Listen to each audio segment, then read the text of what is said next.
Bonsoir. Je voudrais vous parler d'un thème ce soir qui s'appelle l'écoute. Et en fait, on pense toujours que on sait écouter. On dit oui, oui, moi je sais écouter les autres. J'ai beaucoup d'empathie. Je sais, oui, oui, je sais faire. Bon, je crois qu'un de mes dons à moi, c'est l'écoute. Mais en fait, tout ce qu'on fait, quand on parle avec quelqu'un, on laisse la personne s'exprimer, genre 4 secondes. Elle nous décrit son problème et puis nous, on est tout de suite là. Ah oui, donc moi c'est vrai que ça m'est arrivé telle chose et je vais te dire, je vais te conseiller, etc. Et on commence à déballer notre vie. On n'est plus du tout dans l'écoute en fait. Et on pense qu'on a écouté l'autre alors qu'on l'a juste laissé parler 10 secondes. Et nous derrière, on déballe. Elle est peut-être 3-4 minutes de notre baratin, de notre vie. Oui, oui, il faut que tu fasses comme ça, c'est marqué dans la Bible, c'est écrit, le Seigneur dit que, tu sais, Paul il a dit, etc. Moi je sais, c'est du vécu, je l'ai vu dans mon expérience, etc. Et on va noyer la personne sous une tonne d'informations, sous une tonne de conseils.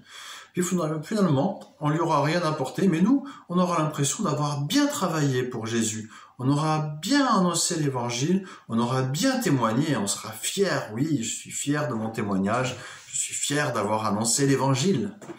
Mais au final, ça n'a rien produit chez la personne et vraiment même, elle s'est sentie pas écoutée. Elle a pas senti qu'on avait un réel intérêt pour elle. Et malgré tout l'amour qu'on peut avoir, ce genre de choses, ça arrive vraiment fréquemment, fréquemment.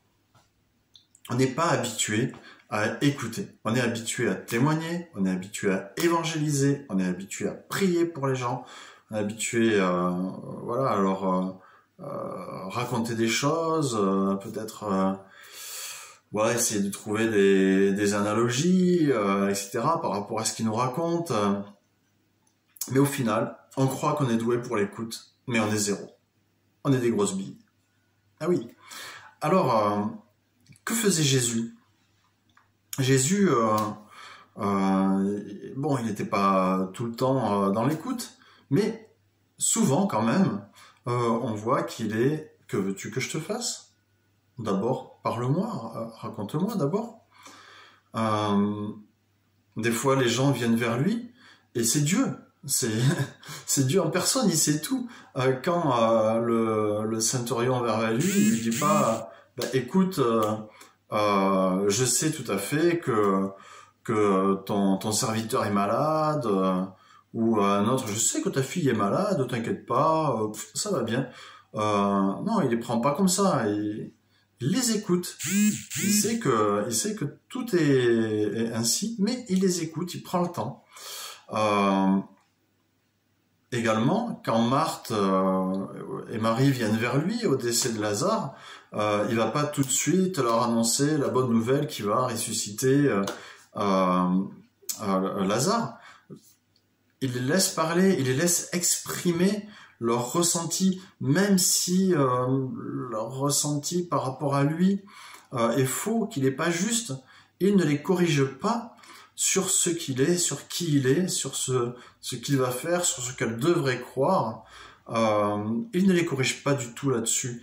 Il accueille toutes les critiques. Seigneur, si tu avais été là, il accueille. Il est dans l'accueil même de la critique sur Dieu, sur ce qu'il est, sur sa divinité. Et, et il est dans l'écoute vraiment. Et ensuite, il fait. Est-ce qu'on peut nous aussi aller vers quelqu'un, même dans la rue, euh, prenons, moi j'aime bien aller évangéliser dans la rue, par exemple en apportant du café à des personnes qui sont seules, mais je ne vais pas pour leur rabattre les oreilles de l'évangile, de qui est Jésus, de voilà ma vie, mon œuvre. J'y vais et je sais que ça peut paraître difficile des fois pour certaines personnes qui vont venir m'accompagner parce qu'ils vont se dire mais qu'est-ce qu'il fait? Il parle même pas de Jésus quoi.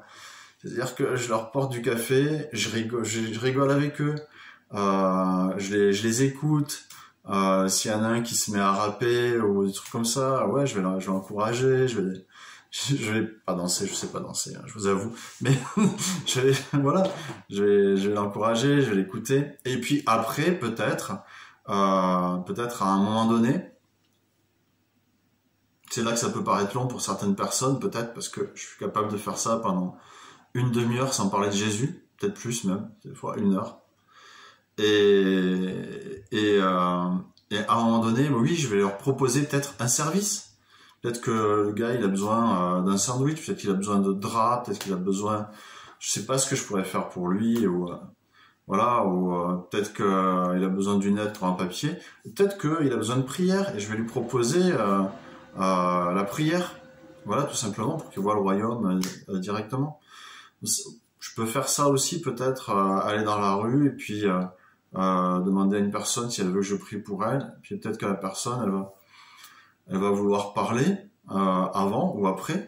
Peut-être qu'elle va vouloir s'épancher. Et là, il faut être capable d'engranger, d'écouter, de dire, même si on n'est pas forcément d'accord, si la personne elle a des choses qui sont complètement fausses, hein, je veux dire, par exemple, elle dit oui, je sais que mon père, il me parle, il est décédé il y a 10 ans, mais je sais qu'il est là, qu'il veille sur moi, je sais qu'il me parle, etc. Je sais que c'est complètement faux.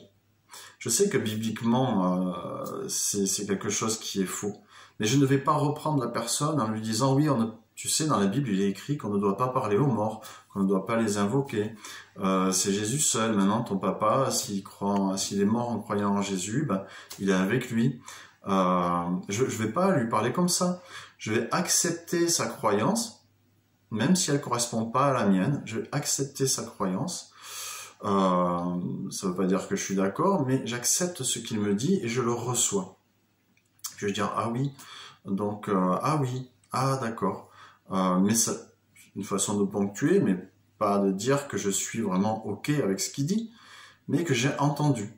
Et donc peut-être à un moment, bah, je vais reformuler au bout d'un moment quand même pour qu'il voit que je suis quand même à son écoute, pour lui dire ah oui, donc ce que tu me dis alors c'est que tu as l'impression que tu as ton papa qui est toujours là et donc tu crois que il veille sur toi, tu crois que effectivement il a les yeux sur toi, tu penses que et la personne va oui, elle voit que je l'ai écouté et quand elle sent ça, la personne, alors à ce moment-là elle va se sentir importante, elle va sentir qu'elle a de l'importance et peut-être elle va dire mais d'où ça vient que je peux te raconter les choses comme ça, des choses personnelles que je peux pas raconter avec quelqu'un d'autre, parce qu'il va avoir une facilité avec toi pour le faire. Il va avoir une facilité parce que là tu es vraiment à son écoute et que tu reformules ce qu'il t'a dit, tu lui montres que tu as compris. T'es pas obligé d'être d'accord avec ce qu'il dit, mais que tu as accepté sa façon de voir la vie, de voir l'univers, le monde. Tu l'as écouté, que tu le comprends. Et là, il va certainement, la personne va sentir qu'elle peut te parler, te confier des choses qu'elle n'aurait même pas confiées peut-être à ses meilleurs amis ou à ses plus proches. Elle va dire, mais comment ça se fait? Et là, tu peux dire, tu sais, c'est pas un don naturel ou quelque chose comme ça, c'est vraiment quelque chose qui vient de Jésus. C'est parce que Jésus, tu peux parler de l'amour de Dieu rapidement. T'es pas obligé d'en faire des caisses, mais tu peux dire, tu sais, t'as un papa qui t'aime, et moi, je sais qu'il veut t'entendre, je sais qu'il veut t'écouter, et je me mets à sa disposition pour t'écouter à ce sujet. Et si tu veux, je peux prier pour toi, pour tel sujet.